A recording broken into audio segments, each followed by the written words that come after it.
Do you think Romeo was a bit of a stalker, particularly going to Juliet's balcony? Right, who wrote that? These are excellent.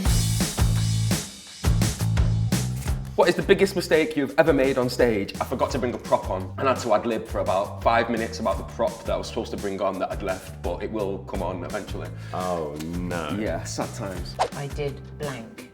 It was a monologue. There was no one to help me, so I gamely just tried to carry on and then thought, what is going on? The lights are different. They've changed the lights. Lights have gone down. It's a disaster. And then came on stage and asked what happened there and thought they were going to say, yeah, really sorry. But they said, no, you jumped a whole scene.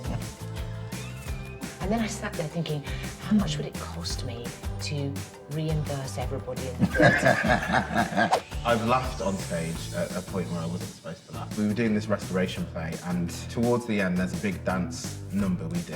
One of the other actors slipped and fell and hit the back wall of the set, but then tried to carry on with the dance. So all of us lost it, but there was a whole other scene to do after the dance, and I stood on stage and just cried laughing. Oh, wow. Didn't try and hide it, just stood there. Wow. It was awful. Once I brought on a sandwich. Just because, or? I was eating it in the interval and I hadn't finished it. I had to go on stage and I was like, scenes in a living room.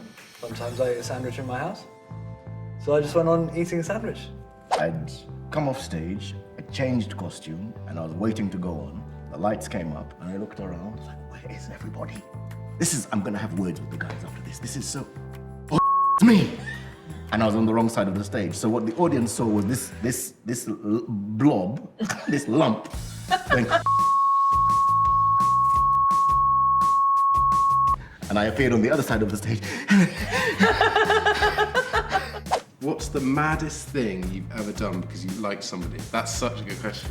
I actually, with my current partner, on our first date, she was coming to kiss me, and I panicked and kissed her forehead. And that was our first kiss. I kissed her on the forehead, and she kissed my chin. And the rest is history. So. Imagine your character was on Tinder, what would their bio say? Hey, just a nice guy looking for someone to have some good chats with. Don't mess me about though. That's really adorable and a bit pathetic. It's Benvolio. Desperately in need of love.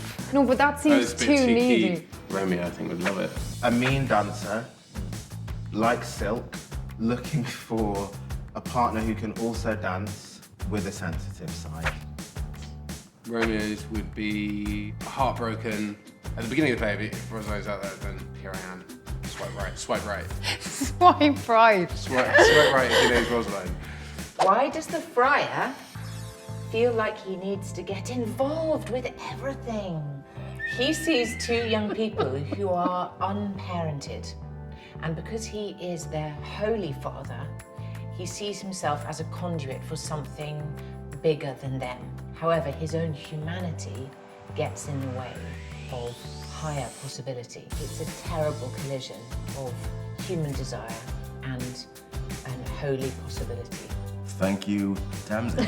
And now, on to the weather. The nurse and the friar, would they be a good couple? Definitely. Yeah. The Friar's had a bit of a shady past, hasn't he? What with plants and stuff. Yeah. So maybe the nurse would like a bit of danger in her life. I think they'd be a cute couple. Yeah. I think the friar is balanced, and the nurse is a bit excitable. I think they'd balance each other out nicely. And actually, I think as a couple, they'd be great parents. I think that there would be a lot of tussles, a lot of emotional and psychological and spiritual battles between them. Did you come the top of the class in drama? No. I did. I had a great time. I did quite well, yeah, I think so. I think if you enjoy it and you have a nice time, then yeah.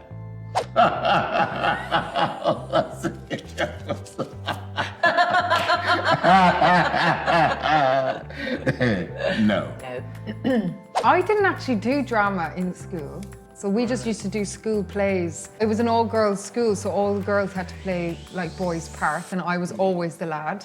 The lad version of Jessie was French plaits and 2 red dots and a huge monster, huge suit. I definitely did get good marks, and my drama teacher used to take me to see Complicité shows and Royal Shakespeare Company shows. I'd come away so excited, but I'm very dyslexic, so I couldn't really write down what I was thinking. I would talk and talk. I could talk for hours about what I'd just seen. But when it came to writing it down, I wasn't very good. So yeah, I wasn't top of the class for sure. In drama school, were you then the favourite, or No, still bottom of the pile? Not bottom of the pile, just, you know, Just left behind, out to dry, not left behind, just like, just on your hang own, on. just out there, Just one of the lot. abandoned. Just really sad. We should move on. How do you pretend to be in love with somebody you don't like in that way?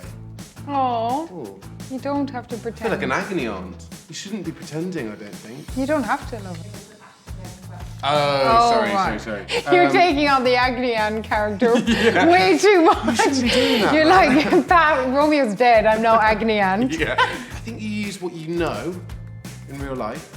But Jessie and I are lucky because we're friends, and so much of how we work is allowing each other to like love and be like open and responsive and allowing yourself to be in love in those moments Yeah. and just being like, go for it.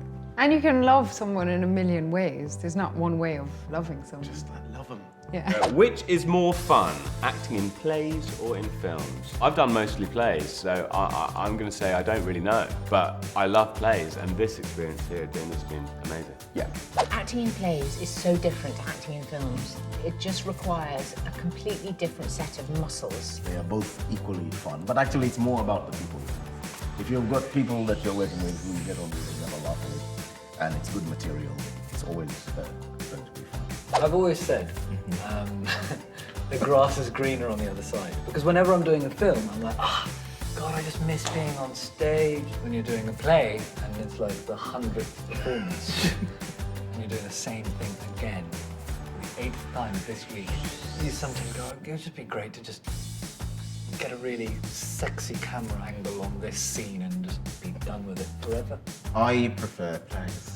Yeah, I prefer plays. Every audience gets a completely different experience every night, and that's really fun to share with people. Yeah. Plays are very much part of a team. Films are like just on your own, solo warrior. How come Romeo gets over Rosaline so quickly? Because he meets me. Yeah. This one strolls in. It's unrequited love, which can be blinding and toxic in its own way. But then for someone to walk in, you're just like, whew. Actually, I think helps me a little bit is to go from like this sort of sad, lost soul of like, I love someone who doesn't love me back to like, perfect line. I love those questions.